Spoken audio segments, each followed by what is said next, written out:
Almost 4 decades after the original, Beetlejuice is back and ready to make another killing at the box office. Killing is the operating word here, because while audiences may associate Beetlejuice with fun and admittedly somewhat unsettling games today, he didn't start out that way. Not only that, Beetlejuice owes a significant debt of gratitude to another pinstriped movie monster that is known to haunt your dreams. We will explore that and everything else Beetlejuice in this retrospective.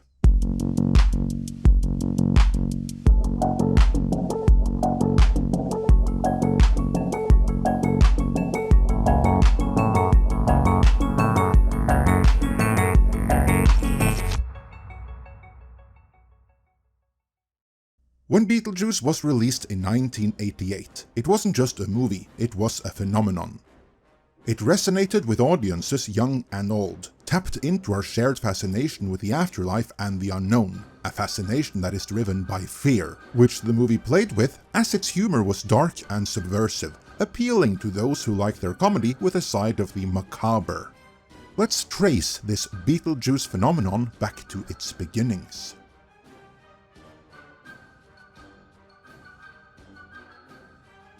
Every great character has an origin story, a seed from which they sprout and blossom. Beetlejuice is no different, yet his roots lie not in the graveyard, but in the mind of screenwriter MacLeod, though one could argue he would be shaped by 100 maniacs since. However, MacLeod's initial unaltered and undiluted concept was a far cry from the Beetlejuice audiences eventually would come to know and love. He envisioned a much darker, more sinister entity. This early version of Beetlejuice was less of a mischievous prankster and more of a demonic presence. MacLeod's original script was a wild ride, full of bizarre concepts and unsettling imagery. In this original incarnation, Beetlejuice was more akin to a winged demon, capable of transforming into various monstrous forms. The Maitlands too were different in this early draft. The film's tone was decidedly darker, leaning heavily into the horror elements and exploring themes of death and the afterlife with a chilling realism. As interesting as it may have been though, this original draft, while imaginative, was deemed too dark and esoteric for a mainstream audience. Enter Warren Scarron, a screenwriter known for his work on the cult classic Top Gun. Scarron was brought in to lighten the mood and to inject some humor into the macabre proceedings. He recognized the inherent humor in the film's premise and injected the script with witty dialogue and slapstick comedy, creating a more balanced and entertaining experience for the eventual viewers. Gradually, and over the course of the rewriting process, Beetlejuice evolved from a creature of pure horror into the more comedic, albeit still unsettling, character that would eventually come to be immortalized by Michael Keaton, though a few critical steps still remained on the way there.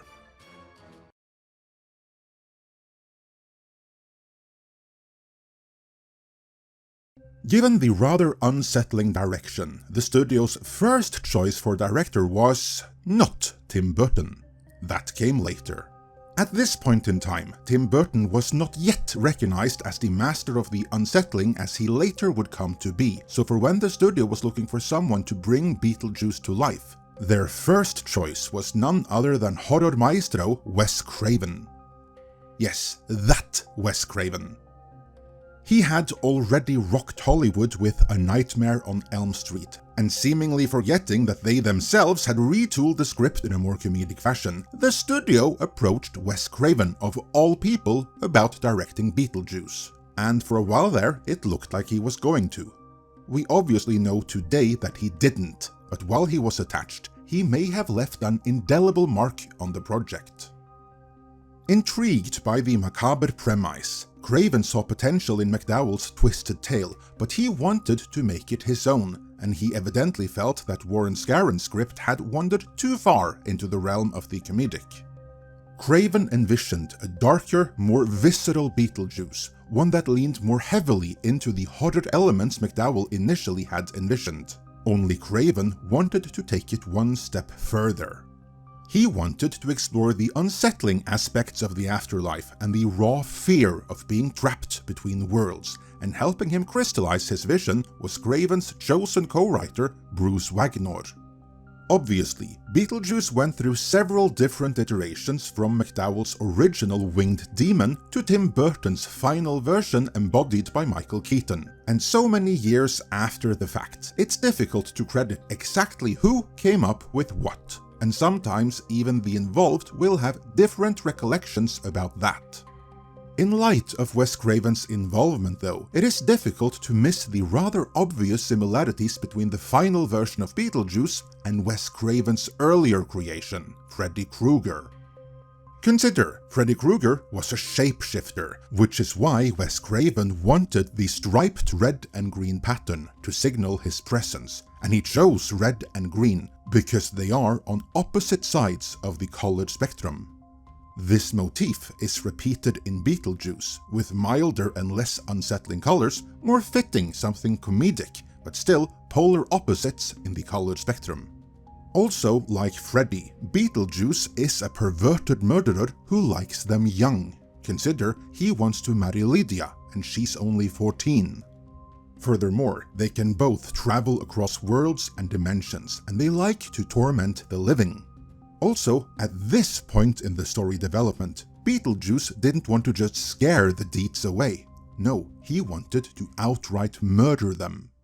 Let's also not forget about the snake, which appeared in both Beetlejuice as well as A Nightmare on Elm Street Part 3, Dream Warriors, the movie that Wes Craven and his chosen writer, Bruce Wagner, would develop after their stint on Beetlejuice.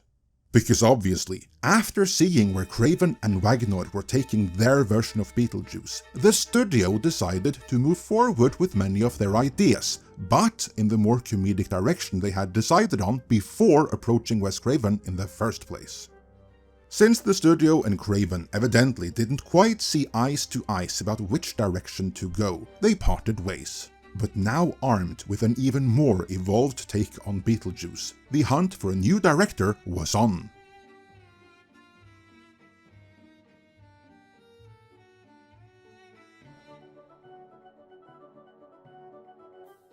This was when that young, visionary director named Tim Burton entered the picture. A Disney animation veteran that recently delivered a hit for Warner's with Pee-wee's Big Adventure, the studio felt he had what the project needed. His short film Frankenweenie had just the right mix of horror and comedy they were looking for. Burton, known for his quirky visual style and his affinity for the strange and unusual, was immediately captivated by the script. His vision was able to make the horror and comedy aspects of the story jive in a way the studio could get behind, which breathed new life into the project. Burton's arrival heralded a significant shift in the film's aesthetic and tone. He envisioned a world that was both visually arresting and undeniably bizarre, a surreal landscape where the mundane and the macabre collided in a riot of color and eccentricity. What do you think of this? You like it? He drew inspiration from a variety of sources, from German expressionist cinema to the works of Edward Gorey and Charles Addams. He wanted to create a world that was both familiar and utterly alien, a place where the rules of reality were bent and twisted to create a sense of disorientation. Burton's vision promised a visual feast, a world teeming with bizarre creatures, skewed perspectives, and a healthy dose of the grotesque.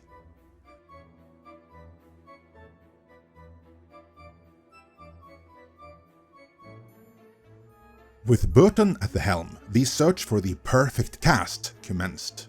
For the titular role, Burton had someone specific in mind, the unpredictable but energetic Michael Keaton.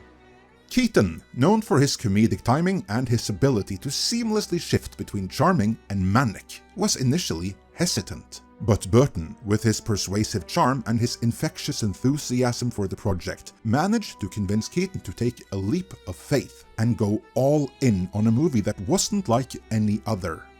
The casting of Winona Ryder as Lydia Deetz was the perfect pairing with the eccentric Keaton.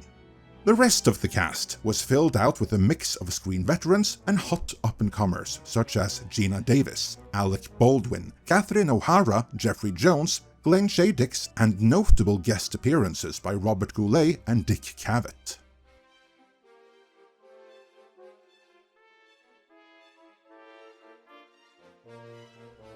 Outside of maybe Spielberg and Williams, there is probably no director/composer combo more well known than Burton and Elfman. The Oingo Boingo frontman Danny Elfman was new to composing music when he collaborated with Burton for the first time on Pee-wee's Big Adventure, where he created a symphony of bright and bouncy circus-esque music that fit the overgrown child Pee-wee perfectly. Burton needed that same energy, but with a dark twist for Beetlejuice though, and Elfman was the perfect fit for the job. He was tasked with crafting the sonic landscape for Beetlejuice, and his score is a character in and of itself. Much like the film, it too became a cultural phenomenon.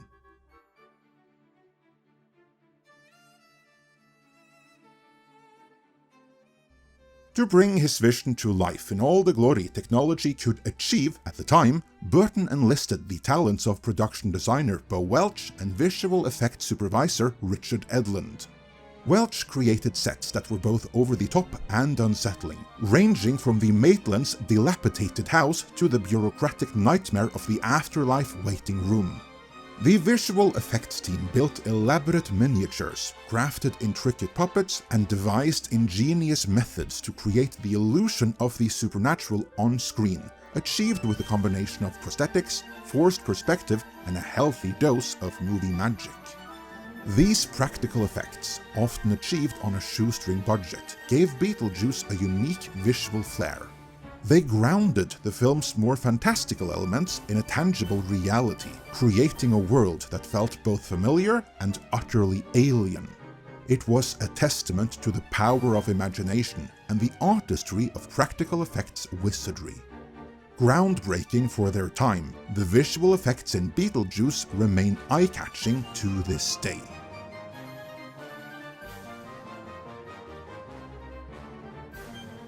Beetlejuice hit North American cinemas on March 13, 1988. Reminiscent of then recent hits as Gremlins, Ghostbusters, and A Little Shop of Horrors, the audience responded to the mix of horror and comedy in Beetlejuice like a sandworm to, well, sand. The reviews came out and critics were floored.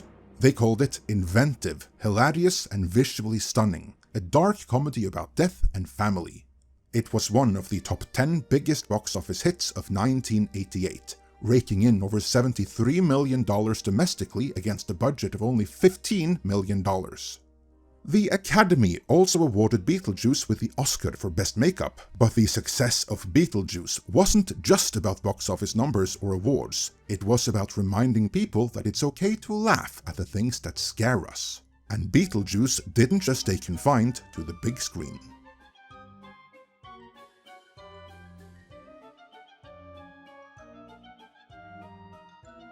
The film's success spawned a wave of merchandise. We're talking action figures, lunch boxes, video games, board games, puzzles, posters, clothing and apparel, Halloween costumes, even a musical.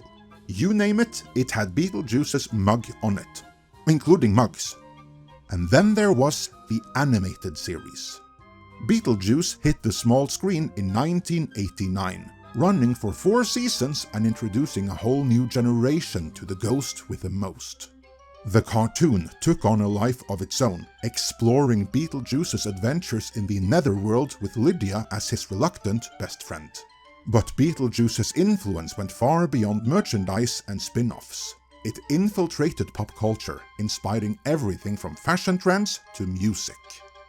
Beetlejuice solidified Burton's status as a visionary director, a master of blending the macabre with the whimsical.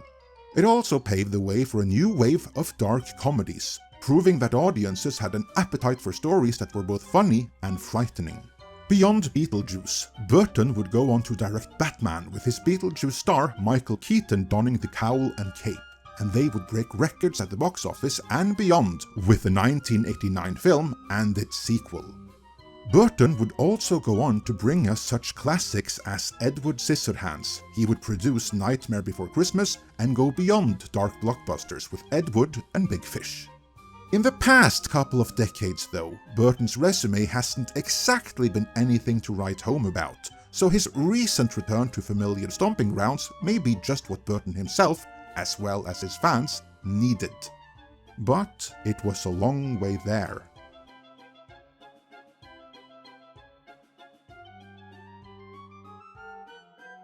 Since the original Beetlejuice was such a hit and a cultural phenomenon, one might wonder why the studio didn't fast-track a sequel, and the fact of the matter is that they tried.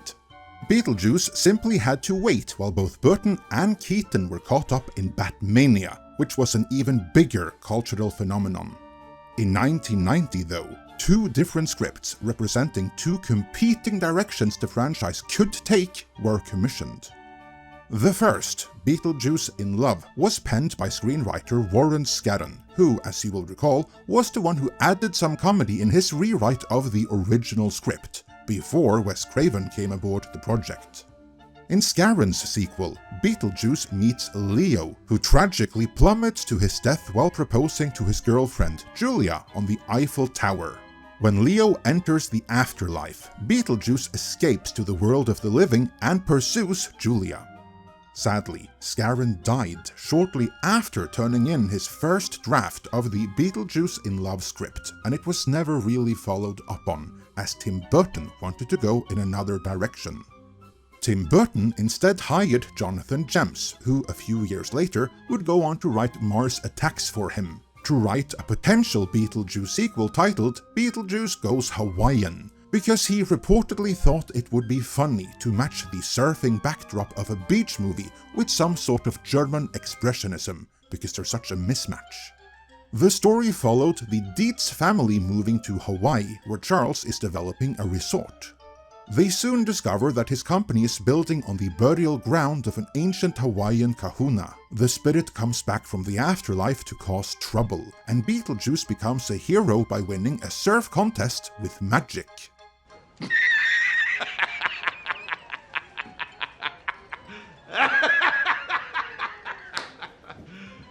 You serious? Michael Keaton and Winona Ryder agreed to do the film, on the condition that Burton directed.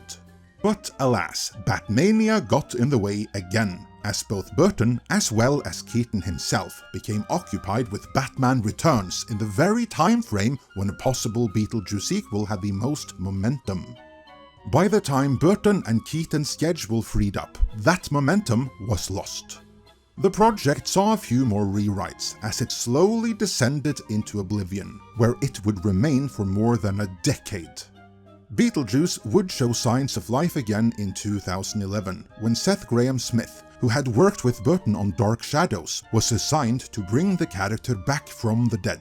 Though it would take a few more iterations and another decade for the movie to get the final green light and actually enter production, the eventual sequel, Beetlejuice Beetlejuice, is based on this script by Seth Grahame-Smith, who is credited as one of the writers. Still, it took a few more years and many more drafts to get it right, as Tim Burton made it clear he wasn't interested until everything was just right. In May of 2016, he stated, "It's something that I really would like to do in the right circumstances, but it's one of those films where it has to be right. It's not the kind of movie that cries out for a sequel, it's not the Beetlejuice trilogy. So it's something that if the elements are right, because I do love the character and Michael's amazing as that character, so yeah, we'll see, but there's nothing concrete yet." It would become concrete a few years later though, in the aftermath of Wednesday, a project which re-energized Burton and made him convinced it was high time to bring Beetlejuice back, and to do it right, the way it always had to be done.